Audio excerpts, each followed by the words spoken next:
মোবারক মাসের চাঁদ নিয়ে একবার মানুষের মধ্যে দ্বিধাদ্বন্দ্ব হয় বাবা, চাঁদ হয়েছে কি হয়নি এ নিয়ে চিন্তা চেতনা হয়।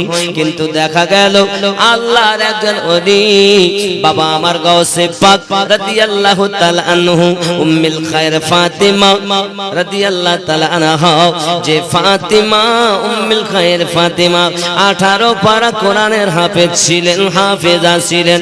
সন্তান জন্ম নেয় পহেলা রমজানে, হে বাবাজি আমার সঙ্গে সঙ্গে ওনার কাছে বাড়িতে লোক আসি, ওগো উম্মুল খায়র ফাতিমা খবর বলতে যে পৃথিবীর জমিনে আমার সন্তান প্রসব হয়েছে কিন্তু এখনো দুধ পান করিনি, বোঝা যায় চাঁদ হয়ে গেছে, রোজা রেখে দিয়েছে। আল্লাহ ওয়ালা তাআলা বন্ধু আমার গাউসে পাক রাদিয়াল্লাহু তাআলা আনহু, যাকে বড় পীর সাহেব আব্দুল কাদের জিলানী হুজুর বলা হয়, জোরে কোন সুবহানাল্লাহ। রমজানের রোজা রাখা আমাদের জন্য কর্তব্য বাবা। তিনি এমন বড় পীর ছিলেন, ওনার কথা বলতে গেলে হবে না, শুধু সম্মুখে রোজা বলে বলতেছি বাবা। রোজার কথা একটু না বললে হয় না, এতে এসে যাচ্ছে তাই বলতে, নইলে জীবনীটাই আমি বলবো, চিন্তা নেই। তবে আমি 2-4 মিনিট একটু গাউসে পাকের কথা বলি, রোজার শান বলি। আমাদের রমজান মাস কি মাস? রমজান মাস। আচ্ছা, 12 মাসের মধ্যে সব থেকে বরকতময় মাস কোনটা? কেন? জি বলেন। রমজান মাসে অনেক কিছু হয়েছে, তাই 12 মাসের মধ্যে রমজান মাস শ্রেষ্ঠ। আপনারা কি একমত? কথা বলেন। অনেক কিছু হয়েছে, তার মধ্যে যেমন জি কোরআন শরীফ নাজিল হয়েছে। দেখেন, অবশ্য উনি সত্য কথা বলেছেন, তবে আমি আপনাদের বেলেনে ঢুকাই। যেমন কোরআন শরীফ মানুষের মতো কথা বলে, জিজ্ঞাসা করো আই কোরআন তোমার নাম কি? কোরআন বলে বিসমিল্লাহির রহমানির রহিম, বাল হুয়া কুরআনুম মাজিদুন ফি লাওহিম মাহফুজ। আমার নাম কোরআন শরীফে, আমার ঠিকানা হলো লোহে মাহফুজে। বলে ভাই তুমি কোথা থেকে? ভাই তোর নাম কি? তা বলে আমার বাড়ির নাম এই, আমার বাড়ি অমুক জায়গায়। তুমি কবে এসেছো? কোরআন বলছে শাহরু রমাদানাল্লাযী উনজিলা ফীহিল কুরআন, আমি এসেছি রমজানুল মুবারক মাসে। কি মাসে? এই চলে যাবেন না, কথাটা শুনতে হবে, আপনি বলেছেন। তাহলে আপনি বলছেন রমজান মাসে কোরআন অবতীর্ণ হয়েছে, বিধায় রমজান মাসের মার্তাবা বেশি। আরো অনেক নফলের সওয়াব ফরজের মতো, আর এক ফরজের সমান 70 ফরজ। জোরে বলেন। তাহলে খুব বরকতে ভরা, ঠিক কি না? তাহলে যদি রমজান মাসে কোরআন আসলে রমজান মাসের এত বরকত হয়, আচ্ছা আপনি বলুন নবী না এলে কি কোরআন পাওয়া যেত? কারণ আমার আল্লাহ কোরআনে বলে লাউ আনসালনা হাযাল কুরআনা আলা জাবালিন লারাআইতাহু খাশিআম মুতাসাদ্দিআম মিন খাশিয়াতিল্লাহ। যেরকম না সুবহানাল্লাহ। আমার আল্লাহ পাক আল্লাহ তাআলা কোরআনটাকে পাহাড়ের উপরে নাজিল করবেন বলেছিলেন, পাহাড়ের যা হয়ে গিয়েছিল, আল্লাহ আমার উপরে নাজিল করো না। তাই আমার আল্লাহ আমাদের নবী পাকের প্রতি অবতীর্ণ করেছেন। কোরআনের জন্য নবী আসেন নাই, বরং নবীর খাতিরে কোরআন এসেছে। আমাদের নবী হলেন সাহিবে কোরআন, কোরআনওয়ালা। কোরআন আসলে যদি রমজান মাসের এত বড় বরকত হয়, আপনি আপনি বলছেন যে রমজান মাস 12 মাসের মধ্যে শ্রেষ্ঠ, কিন্তু জগতের সমস্ত মুসান্নিফেরা বলেছেন রমজান মাসের থেকে ওই মাসটা বেশি শ্রেষ্ঠ যে মাসে আমাদের নবী এসেছে। কেন কেন কেন? রমজান মাসে কোরআন পাওয়া গেছে, আর রবিউল আউয়াল মাসে কোরআন ওয়ালা সাহেবে কোরআন পাওয়া গেছে।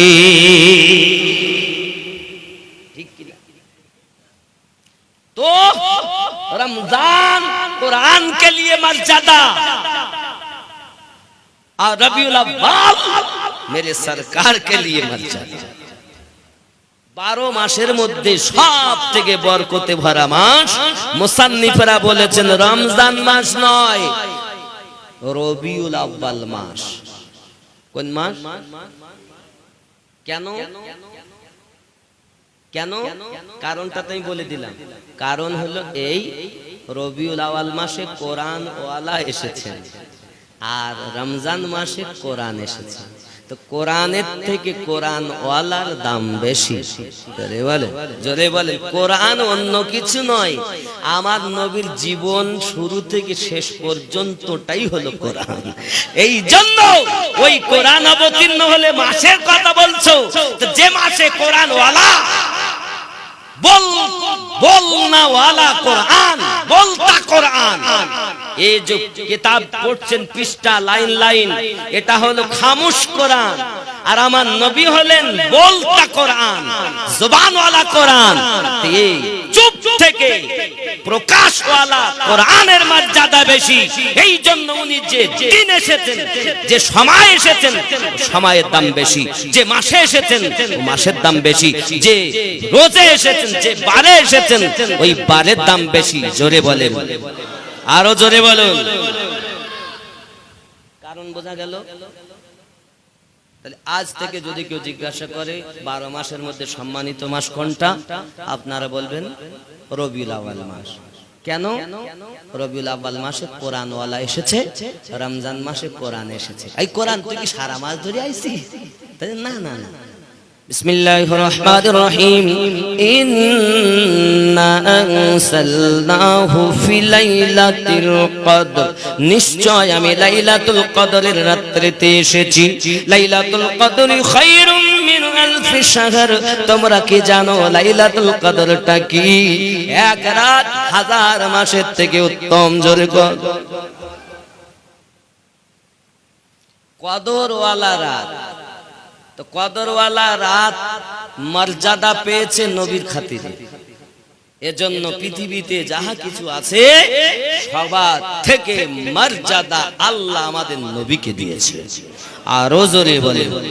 এখন রমজান মাসের একটা শুধু ফজিলত বলি, বেশি বলা যাবে না যেহেতু ঘটনাটা বলতে হবে, নাকি বলেন বাবা? এক ইহুদি, সে রোজা থাকে না। ইহুদিদের জন্য তো রোজা ফরজ না। রোজা ফরজ কাদের জন্য? আমাদের জন্য। আমরা মুসলমান যেহেতু আমাদের জন্য রমজানের রোজা রাখা, রমজানের রোজা রাখা রাখবেন তো নাকি? এখন ইহুদি সকালবেলা ও বাজারে যায়, ব্যবসা করে, তো ইহুদি ছেলেটাও বাজার, তো দুপুর হয়ে গেছে, তো বাজারে নিয়ে খাবার কিনে খাচ্ছে। ইহুদি ও ছেলেকে ধরি এক চড় মেরেছে। বাবা আমার যখন ইহুদি তার ছেলেকে গালে চড় মেরেছে, বাবা সঙ্গে সঙ্গে ছেলে বলতেছে, বাবা তুমি আমায় মারলে কেন? এই বাবারে, মুসলমানেরা রোজা রেখেছে আর তুই রোজাদারদের সম্মুখে খাবি, এটা রোজার অপমান করা হয় রে বাবা, এই জন্য তোমাকে মেরেছি। আব্বা তুমিও তো খাও, কিন্তু আমি খাই লুকিয়ে লুকিয়ে খাই, আর তুই প্রকাশ্য খাচ্ছিস, রোজার সম্মান করলি না। আমার নবী পাক বলেন, ওই ইহুদি রোজার সম্মান করার জন্য আল্লাহ পাক তাকে কলেমা নসিব করেছেন, আল্লাহর জান্নাতের হকদার হয়ে গেছে। রোজার সম্মান করার জন্য যদি ইহুদি জান্নাতি হয়, তা যারা খোদ রোজা রাখে তাদের অবস্থা কি হবে? এজন্য বাপ, রোজা হলো নাফসের খোরাক, রোজা হলো আত্মার খোরাক, দেহের খাবার। ভাত মাছ এই বিরিয়ানি করেছে আমরা খাবো, কি ভাত খেয়েছেন দুপুরে, কেউ রুটি খেয়েছেন, হালুয়া পোলাপ বিরিয়ানি আপেল বেদানা চা ডিম অনেক কিছু খেয়েছেন, পরোটা খেয়েছেন, দেহের খাবার। আমাদের নাফস কি ভাত মাছ গোশ ডিম খায়? নাফসের খাবার হলো রোজা। জোরে বলেন, নাফসের খাবার রোজা খাবেন। যত বেশি রোজা আপনি রাখবেন আপনার নাফস তত মজবুত হবে। এর জন্য কম খায় আল্লাহ ওয়ালারা অনেক কিছু। শরীরের যাকাত দাও, এই দেহের যাকাত। যেরকম সুবহানাল্লাহ, রোজা রাখবেন। ছেলে মেয়ে যারাই থাকবেন, মা বলে আমার ছেলে ছোট মানুষ, রোজা রাখবে কি করে, তো শরীর খারাপ হয়ে যাবে। শরীর নিয়ে তুমি কবরে যাবা? তোমার ছেলে নাকি ও এখন যদি মরে যায় তুমি বাঁচিয়ে রেখেছো? আমাদেরকে বাঁচিয়ে রেখেছেন কে? মারবেন কে? রোগ দেয় সে, ভালো করে কে? ওষুধ শুধু ওসিলা, ভালো করে কে? তাহলে আল্লাহ বলেছেন রোজা রাখো। তোমাদের আমার বান্দা বান্দির জন্য, মুসলমানের জন্য ফরজ করে দিলাম, সেই রোজা রাখতে দিচ্ছ না কেন? ছেলে শরীর খারাপ হয়ে যাবে তাই? কবরে তোমার ছেলে যাবে না, মরি যায় যায়, রোজা রাখতে দিতে হবে। তার নাম হলো বাপ আর মা। আর তুমি যদি ওর দিকে তাকাও, রোজা রাখতে না দাও, তুমি বুড়ো হয়ে যাবা, বুড়ি হয়ে যাবা, তোমার ভাত দেবে না, মুখে লাথি মেরে দিয়ে দেবে। কষ্ট করানো শেখো, নিজেও রাখো, বাচ্চাদের করো রমজানে রোজা রাখতে দাও। 7 বছর বয়স হলে নামাজ পড়তে বলো, 10 বছর হয়ে গেলে মেরে পড়াও, নিজেও পড়ো, বাচ্চাদেরকেও পড়াও। ঠিক রোজাটা ওইভাবে রাখাও। যদি কোন সুবহানাল্লাহ হবে তো রোজা রাখাবে। এই ছেলেরা যত 8-10 বছর রোজা হয়ে গেছে, সকলে রোজা ফরজ হয়ে গেছে, রোজা রাখতেই মাপ নেই। যদি ওরা না রাখে আর বাপ যদি ঢিলা দেয়, মা যদি ঢিলা দেয়, ওর কবরে আগুন জ্বলবে ওই বাপের ওই মায়ের, কেউ বাঁচাতে যাবে না। ছেলের প্রতি মায়া, তুমি কি মায়া করো? কদিন পেটে ধারণ করে 9 মাস বেশি করি আর একটু দুধ পান করি, তোমার খুব বেশি মায়া হয়ে গেল। ও ছেলে তোমার লয়। আমার রাসূল বলেন সন্তানের থেকে বেশি, মা বাপের থেকে বেশি, দুনিয়ার সমস্ত মানুষের থেকে বেশি আমাকে ভালোবাসো। জোরে বলে। ইসলাম ইতিহাস খুললে বোঝা যায়। একটি মা একটুখানি বাচ্চার উপমা দেওয়ার জন্য বলছি, খানি বাচ্চা রোজা রাখতে দেব না কেন? আব্বা একজন হযরতে বেলাল রাদিয়াল্লাহু তাআলা এলান করে গেছেন জিহাদের মাঠে যেতে হবে। একজন মা তার একটি ছোট বাচ্চা কোলে চলে গেছেন। আহা, নাবালিগ বাচ্চা, ছোট বাচ্চা সাথে করে নিয়ে গেছেন। ওগো বেলাল, জি আমার এই বাচ্চাটা একটু জিহাদের মাঠে নিয়ে গেলে ভালো হতো। হাবশী বেলাল রাদিয়াল্লাহু তাআলা বলছেন, এই ছোট বাচ্চা, একে কিভাবে জিহাদের মাঠে নিয়ে যাব? একেই বাঁচাতে গিয়ে তো আমাদের কত অসুবিধা হয়ে যাবে। মা কেঁদে উঠেছেন, ও নবীর সাহাবী বেলাল রাদিয়াল্লাহু তাআলা আনহু, আমি আমার বাচ্চাকে ফিরিয়ে নিয়ে যাওয়ার জন্য আমি আসিনি। কোন ইহুদি নাসারা আমার নবীর দুশমন যখন কোন তীর চালিয়ে দেবে, বর্ষা চালিয়ে দেবে, আমার এই ছোট্ট বাচ্চাটাকে ঢাল রূপে ব্যবহার করবে। আমার বাচ্চাটার দেহতে তীর লেগে গিয়ে, বর্ষা লেগে আমার বাচ্চা মৃত্যুবরণ করবে, আমি মা আনন্দিত হব। কিন্তু আমার রাসূলের প্রতি যদি কোন রকম আঘাত হয়ে যায়, আমি মা সহ্য করতে পারবো না।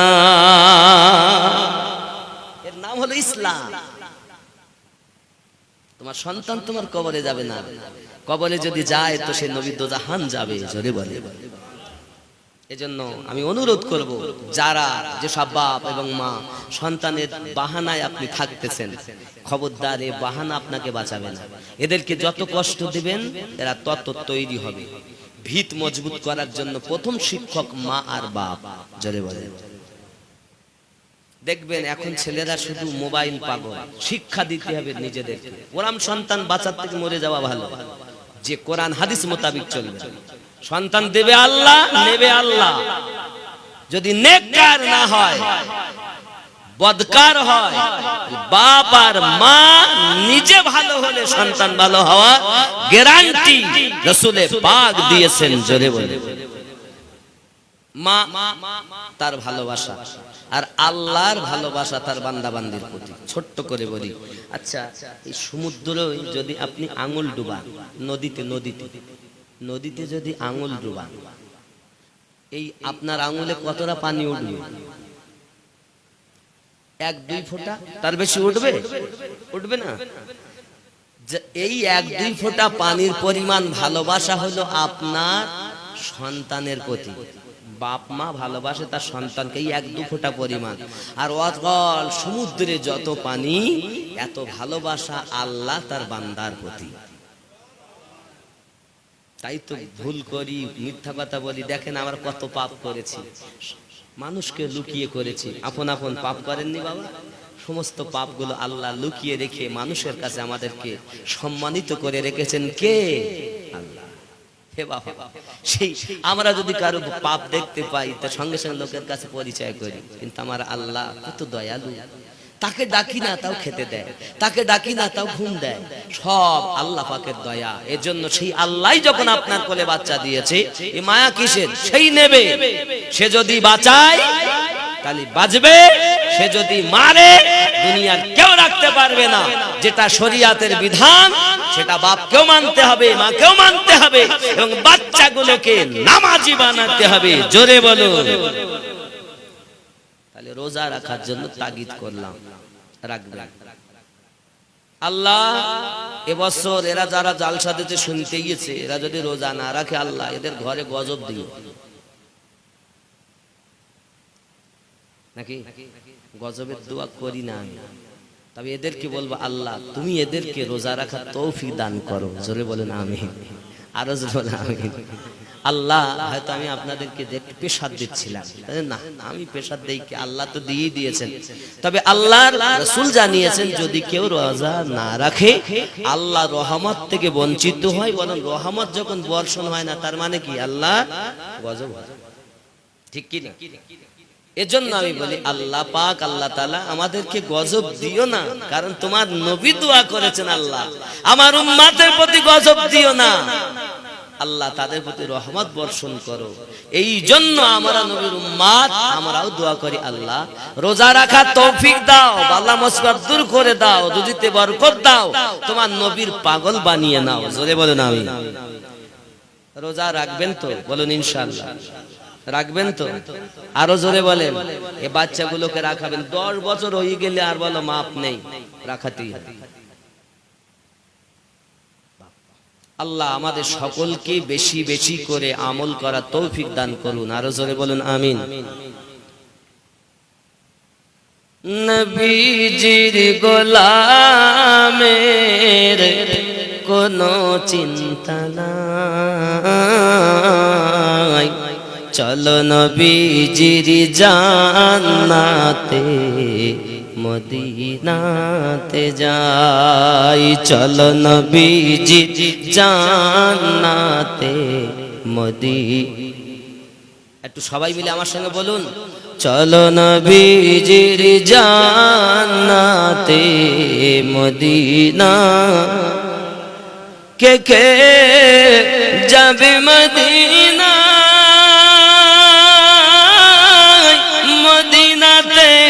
কাঁদেন নবী উম্মতের মায়ায়, দিন রজনী কাঁদেন তিনি, দিন রজনী কাঁদেন তিনি, শুয়ে রওজায়, চলো নবীজি জান্নাতে মদিনা। আরো জোরে চলো নবীজি জান্নাতে মদিনা। দিন রজনী কাঁদেন তিনি, শুয়ে রওজায়, চলো নবীজি জান্নাতে মদিনা। কঠিন হাসরের দিনে যাবেন না নবী উম্মত বিনে কঠিন হাসরের দিনে বেহেশতে যাবেন না নবী আমাদের বিনে মাফ করে দিবেন আল্লাহ মাফ করে দিবেন আল্লাহ নবীর ওসিলায় চলো নবীজি জান্নাতে মদিনা আর মোহাব্বত নবীজির গোলামের কোনো চিন্তা নাই চলো নবীজি জান্নাতে মদিনা যে জন নবীর আশিকাত হাসরেতে পাইবে তিনি মহান সম্মান পুলসিরাত পার করিবেন পুলসিরাত পার করিবেন নবীজির মায়ায় চলো নবীজি জান্নাতে মদিনা কে কে যাবে মদিনায় মদিনাতে কাঁদেন নবী উম্মতের মায়া দিন রজনী কাঁদেন তিনি শুয়ে রওজায় চলো নবীজি জান্নাতে মদিনা আল্লাহ পাক আমাদের আশা পূর্ণ করে দিন সকলকে মদিনার মেহমান বানিয়ে নিন আর জোরে বলুন আল্লাহুম্মা আমিন আল্লাহর নবী সাল্লাল্লাহু আলাইহি ওয়াসাল্লাম জানিয়েছেন যদি কারো ঘরে 3টি মেয়ে জন্ম নেয় তাদের ভরণ পোষণ করি তাদের যদি বিবাহ শাদী দিতে পারি আল্লাহর হাবিব পবিত্র জবান মোবারকায় বলেন রব্বে কারীম তার আব্বা এবং মায়ের মাথায় নূরের টুপি পরিয়ে জান্নাতে প্রবেশ করিয়ে দেবেন মেয়েদের কত বরকত সাহাবী রাসূলদের মধ্যে একজন উঠে দাঁড়িয়ে গেলেন আকা যার ঘরে 2টি মেয়ে তার অবস্থা কি হবে আবার প্যারা নবী তো জাহানের বাদশা হাবিবুল্লাহ সাল্লাল্লাহু আলাইহি ওয়াসাল্লাম জানালেন যার ঘরে 2টি মেয়ে তার আব্বা মা জান্নাতি জোরে বলুন আবার একজন উঠেছেন ইয়া হাবিবাল্লাহ হুজুর যার ঘরে 1টি মেয়ে তার অবস্থা কি হবে আমার আপনার নবী বলেন যার 1টি মেয়ে তার পিতামাতা জান্নাতি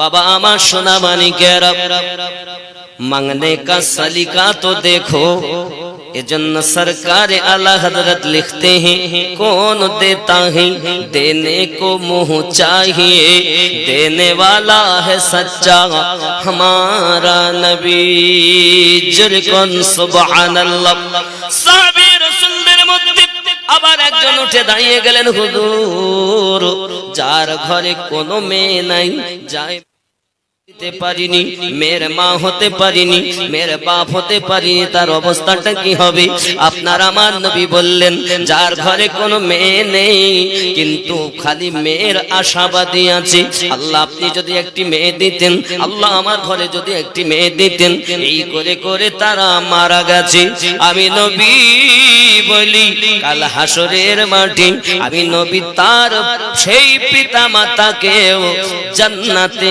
নিয়ে যাব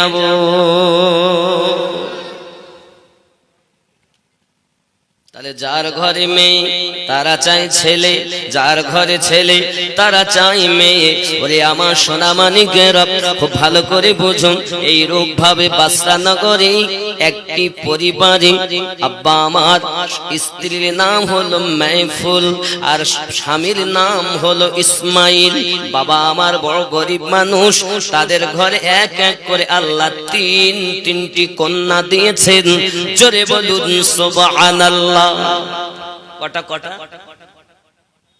মেয়ে হওয়া ভালো তো। এই মেয়েদের দ্বারাই মা জন্ম নেয়, মেয়েদের দ্বারাই মায়েরা জন্ম দিয়েছেন নবী, মায়েরা জন্ম দিয়েছেন সাহাবী, মায়েরা জন্ম দিয়েছেন আল্লাহর ওলি, জোরে বলেন। আবার মায়েরা জন্ম দিয়েছে মদখোর। বাবা, তাহলে মা যদি হয় তাহলে সন্তান ভালো হবে। আর মা যদি মায়ের মতো না হয়, নায়িকা হয়, ছেলে রাস্তা দাঁড়িয়ে পেশাব করে, চুল কাটে উল্টা পাল্টা, শরিয়াতের খেলাফ, যে ছেলেটা উল্টা পাল্টা চুল কাটে রাস্তা দাঁড়িয়ে পেশাব করে, এর সব থেকে ভালো নাম হলো বিয়াদব আলী। আর যে মেয়েটা মাথায় কাপড় দেয় না, পেটালকা পিটালকা থাকে, লোককে বডি দেখিয়ে ঘুরে বেড়ায়, এর সব থেকে সুন্দর নাম হলো বিহায়া খাতুন। এই বিহায়া খাতুন আর বিয়াদব আলীর যদি বিয়ে হয়, তা সন্তান কেমন হবে? ভালো হবে না? ভালো হবে না? না, মানে এর উপরে আর আমি সুন্দর নাম খুঁজে পাইনি। এই দুটো সব থেকে আমার পছন্দ দেওয়া দুটো নাম এদের। এখানকার ছেলে মেয়েরা ভালো, এরা এমন নয়, এরা খুব ভালো। আব্বাজি আমার সোনাবানি খুব ভালো করে মাথায় রাখুন বাবা। পৃথিবীর জমিনে দেখা গেল এমনি করে যখন আপনার এক এক করে তিনটি মেয়ে হয়েছে, মেহফুলের ঘরে মেয়ে জন্ম নেয়, বড় গরিব মানুষ মেহফুল চতুর্থবার গর্ভবতী হয়েছেন। মেহফুল ছিলেন ইবাদতি রিয়াসাতি নামাজি পরেজগারিনী মহিলা। তিনি একদিন আল্লাহ পাকের দরবারে তাহাজ্জুদ নামাজ পড়ে ফরিয়াদ করতেছেন, আল্লাহ আপনি আমাকে চতুর্থবার একটি পুত্র সন্তান দেবেন, কারণ আমার স্বামী একে গরিব মানুষ, ঠিক মতো খাওয়া হয় না আমাদের, কখনো আমাদের খাবার জোটে, কখনো আমাদের খাবার জোটে না। রব্বে কারীম, যেন চতুর্থবার তুমি একটি আমাকে পুত্র দিও। আমার স্বামী যদি আমায় ডাক দিয়ে বলে, বিবি রে তোর কি কোনো পুত্র হতে পারে না, তোর কি শুধু কন্যা হয়, তখন আমি বড় লজ্জিত হব, আমি স্বামীর কাছে অপমানিত হয়ে যাব। আল্লাহ আমার স্বামী কোনোদিন দুঃখ প্রকাশ করেন নাই, আমার স্বামী কখনো দুঃখ প্রকাশ করেন নাই, কিন্তু যদি একটি পুত্র হয় আমিও মনে আনন্দ পাবো, বিধায় আমার স্বামীও হয়তো আনন্দ পাবে। আমাকে একটা পুত্র আপনি দিবেন, এই দোয়া আল্লাহর দরবারে করতেছেন। জোরে বলুন সুবহানাল্লাহ। সব দোয়া তার কবুল হয় না, কি দেবে না দেবে আল্লাহই তো ভালো জানে, নাকি গো? আব্বাজি আমার সোনাবানিকে রাবি হযরতে মেহফুল যখন এমনি করে দোয়া চাচ্ছেন, বাবা সময় গেল, বাবা আমার যেই ডেলিভারির সময় হয়, আব্বা আমার গরিব মানুষ, অভাবী মানুষ, বিবি বলে আমার স্বামী অভাব, আমাদের বাড়ি অভাব, এত অনাটন, এত গরিব মানুষ আমরা, স্বামী আমার রাতের বেলাতে যদি বাচ্চা জন্ম নেয় আর ওই বাচ্চা তত্ত্বাবধান করার মতো বাড়িতে আমাদের তেল নাই গো স্বামী, আপনি চলে যান একটু বাসরা নগরে ধনীদের দরজাতে, তারা যদি একটু তেল ধার দেয় তাহলে রাতের বেলা আলো জ্বালিয়ে অন্তত বাচ্চাটা তত্ত্বাবধান করতে সুবিধা বোধ হবে। যান, চলে যান বাসরা নগরে ধনীদের দরজায়। হযরতে ইসমাইল বলেন, বিবি রে 2 দিন 3 দিন খাওয়া হয় না, আমি মাটিতে পেট লাগাইয়াও আমার আল্লাহর কাছে ফরিয়াদ করি, বিবি আমি কখনো কোনো ধনীর দরজায় যাইয়া কিছু চাইনি রে। আজ যখন এত অভাব, আজ যখন এত কষ্ট, ডেলিভারি কেস যখন, প্রসব বেদনাও যখন উঠেছে, না সন্তান দেবেন তার ঠিকানা নাই, অবশ্য আমার যাওয়া দরকার। তাই বিবির কথা শুনে স্বামী ওই দরজায়, ধনীদের দরজায় আওয়াজ দেয়। আর মুসলমান যখন দরজায় যায়, আমার নবী সুন্নাত আদায় করে, কি বলে, আসসালামু আলাইকুম ইয়া আহলাল বাইত। জোরে বলো। আপনারা কি বাড়ি গিয়ে সালাম টালাম দেন? সালাম কালাম দেন? সালাম কালাম দরজায় দেন না গো? সালাম দিচ্ছে আমার বাড়ি, আমি যাবো তো সালাম। অনেকে বাবা দরজায় যায় তো চুপচাপ যায়, বাড়ির মধ্যে চুপচাপ যায়। আবার অনেকে করে না কি গো? আচ্ছা আপনারা বলেন, আপনারা বুদ্ধিজীবী মানুষ, কোনো সারা শব্দ হয় না, চুপচাপ আসে, কারা আসে? সোর সোর, একদম চুপচাপ যায়। চুপচাপ যায় কারা? চোর হয় যারা। আচ্ছা খুব খুব করে কাশে কারা? রোগী হয় যারা, নাকি? খুব খুব করে কাশে। আমার আপনার নবী বলেন, আয় আমার উম্মতেরা, তোমরা রোগী সেজো না, তোমরা চোর সেজো না। দরজাতে যাবে, আমার দিওয়ানা হয়ে যাবে, আমার পাগল হয়ে যাবে। দরজাতে গিয়ে বলবে, আসসালামু আলাইকুম ইয়া আহলাল বাইত। যদি ঘরের মধ্যে তোমার বিবি থাকে, বিবি জানবে স্বামী বাড়ি এসেছে। যদি বাচ্চা থাকে, জানবে আব্বা বাড়ি এসেছেন। যদি আপনার আম্মা থাকে এবং আব্বা থাকে, তারা জানবে সন্তান বাড়ি এসে গেছে। প্রত্যেকে উত্তর দেবে, ওয়া আলাইকুমুস সালাম ওয়া রাহমাতুল্লাহ। তোমার প্রতি আল্লাহর শান্তি করুণা বর্ষিত হোক এবং রহমত বর্ষিত হোক।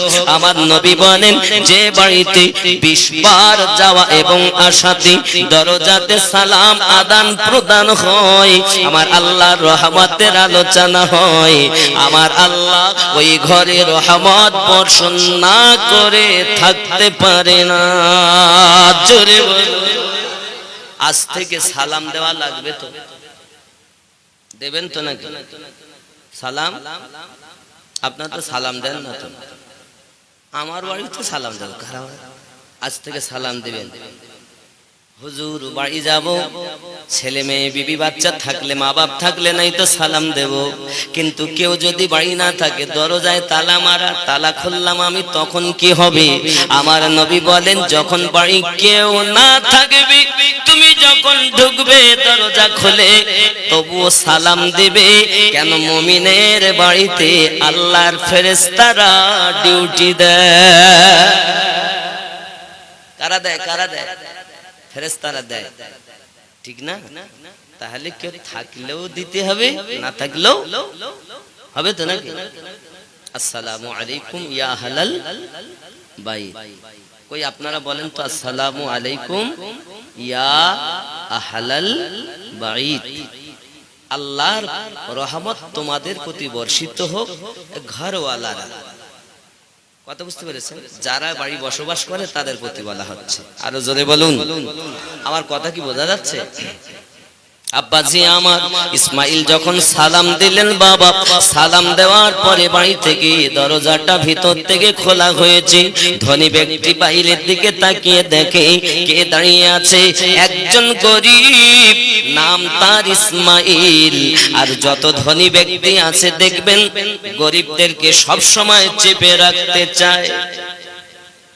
ধনীরা এটাই মনে করে যে আমরা যাহা বলবো গরিবরা তাই পালন করবে, ওদের কথা আমরা শুনবো না। আমার পয়সা আছে, টাকা আছে, জমি জায়গা আছে, এলাকায় সম্মান আছে।